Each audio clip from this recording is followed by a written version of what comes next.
Hello friends, आज हम करने वाले हैं फर्स्ट लेसन रासायनिक अपक्रिया एवं समीकरण का पार्ट 2। पार्ट फर्स्ट में हमने 15 क्वेश्चंस तक देखा था। आज उसके आगे हम लोग देखेंगे। तो नेक्स्ट क्वेश्चन हमारा कह रहा है, क्वेश्चन नंबर 15, 16, 17 नंबर कह रहा है कैल्शियम कार्बोनेट का कैल्शियम ऑक्साइड तथा कार्बन डाइऑक्साइड में बदल जाना कैसी अपक्रिया है।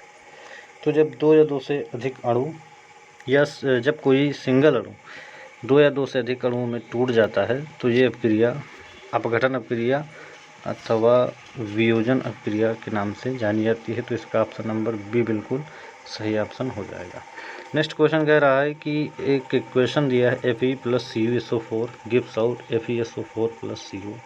यह अपक्रिया है। तो इसमें जो Fe है ये एक कापर सल्फेट के विलयन से कापर को रिमूव कर दे रहा है, अर्थात यह एक विस्थापन अपक्रिया का उदाहरण है। इसका ऑप्शन नंबर सी बिल्कुल सही हो जाएगा। अगला क्वेश्चन देखते हैं। अगला कह रहा है कि 2s2 + O2 gives out 2s2O। इस अपक्रिया को कहते हैं। तो जब दो या दो से अधिक परमाणु मिल करके क्रमशः दो या दो से अधिक अणु मिल करके क्रमशः कोई तीसरा एकल उत्पाद बनाते हैं तो यह अपक्रिया संयोजन अथवा योग अपक्रिया के नाम से जानी जाती है। इसका ऑप्शन नंबर ए बिल्कुल राइट आंसर हो जाएगा। आगे देखते हैं। क्वेश्चन नंबर 20 कह रहा है इनमें से कौन सा भौतिक परिवर्तन नहीं है। पहला ऑप्शन है जल वाष्प उत्पन्न करता उबलता जल, तो ये एक भौतिक परिवर्तन का उदाहरण है। दूसरा है बर्फ़ पिघलकर जल उत्पन्न करती है, ये भी है। जल में नमक घुल जाना भी एक भौतिक परिवर्तन का उदाहरण है। इसमें एक ऑप्शन नंबर डी छूट गया है, एलपीजी का दहन। एलपीजी का दहन जो कि एक भौतिक परिवर्तन का उदाहरण नहीं है, क्योंकि एलपीजी के दहन हो जाने के बाद पुनः हम एलपीजी को प्राप्त नहीं कर सकते। तो नेक्स्ट क्वेश्चन देखते हैं। क्वेश्चन नंबर 21 इक्वेशन दिया है, कह रहा है 4NH3 + O2 gives out NO + H2O अभिक्रिया उदाहरण। तो इसमें अगर हम लोग ध्यान से देखें तो हाइड्रोजन जो है अपना स्थान चेंज कर रहा है, अर्थात यह एक विस्थापन अभिक्रिया है, यानी कि इसका फर्स्ट ऑप्शन सही है।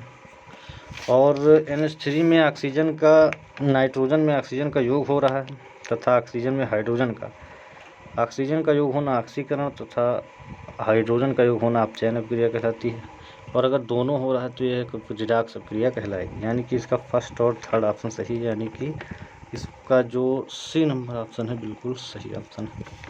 अगला क्वेश्चन कह रहा है रिडॉक्स अपक्रिया में होता है, जैसा कि अभी बताया कि वह अपक्रिया जिसमें ऑक्सीकरण और अपचयन दोनों साथ साथ होते हैं रिडॉक्स अपक्रिया कहलाती है। ऑक्सीकरण अपक्रिया को उपचयन के नाम से भी जानते हैं, तो इसका सी ऑप्शन बिल्कुल सही हो जाएगा। उपचयन अपचयन, इसको ऑक्सीकरण और अपचयन भी कह सकते हैं। नेक्स्ट क्वेश्चन देखते हैं। क्वेश्चन नंबर 24 क्या कह रहा है, निम्न में से कौन सा कथन सही नहीं है। इसमें बताना है कौन सा कथन सही नहीं।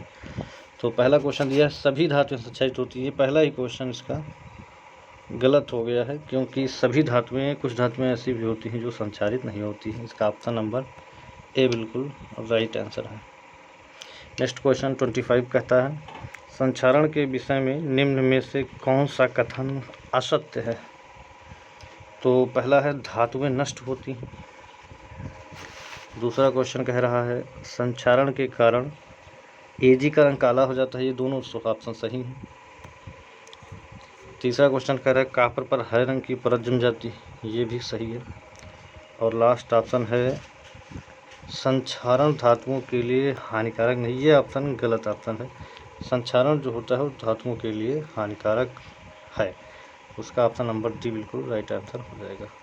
अगला क्वेश्चन देखते हैं। क्वेश्चन नंबर 26 कह रहा है प्रति ऑक्सीकारक के विषय में कौन सा कथन सही नहीं है। ये अपचायक होते हैं, पहला ऑप्शन है ये अपचायक होते हैं, ये तो सही ऑप्शन है।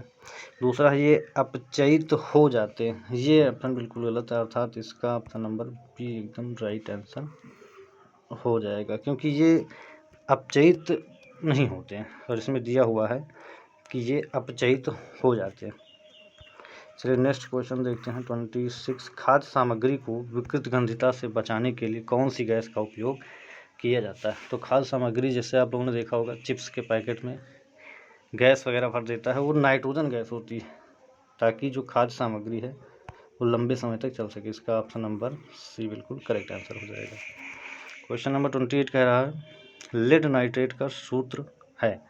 तो लेड नाइट्रेट का सूत्र होता है PbNO3 का होल ट्वाइस, यानी कि ऑप्शन नंबर बी बिल्कुल राइट आंसर है। क्वेश्चन नंबर 29 कह रहा है श्वेत श्याम फोटोग्राफी में प्रयुक्त होता है। तो श्वेत श्याम फोटोग्राफी में AgCl का उपयोग किया जाता है, ऑप्शन नंबर ए बिल्कुल करेक्ट आंसर है। और लास्ट क्वेश्चन हम लोग देखते हैं उदासीनीकरण अभिक्रिया होती है। तो वह अभिक्रिया जिसमें अम्ल और क्षार मिल करके लवण तथा जल बनाते हैं, उदासीनीकरण अभिक्रिया कहलाती है। ऑप्शन नंबर इसका सी बिल्कुल राइट आंसर हो जाएगा। तो जिन लोगों ने पार्ट ए नहीं देखा है वो जा कर के पार्ट ए देखें, और इस पार्ट बी में सारे क्वेश्चन कवर हो गए हैं फर्स्ट लेसन के। अब जल्द ही हम लोग नेक्स्ट लेसन के साथ मिलेंगे। अगर वीडियो पसंद आया हो तो लाइक करना ना भूलें। धन्यवाद।